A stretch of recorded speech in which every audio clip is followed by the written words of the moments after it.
This creamy cheesecake melts in your mouth, and you can make it at home. You'll need simple ingredients: cream cheese, eggs, sugar, butter, and graham crackers.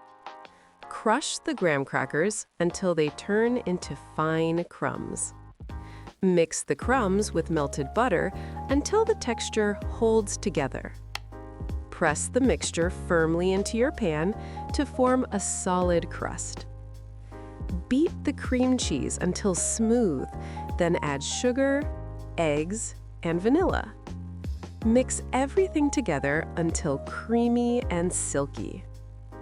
Pour the mixture gently over your prepared crust. Bake it slowly until the center is just slightly set. Let it cool at room temperature, then chill it in the fridge for a few hours.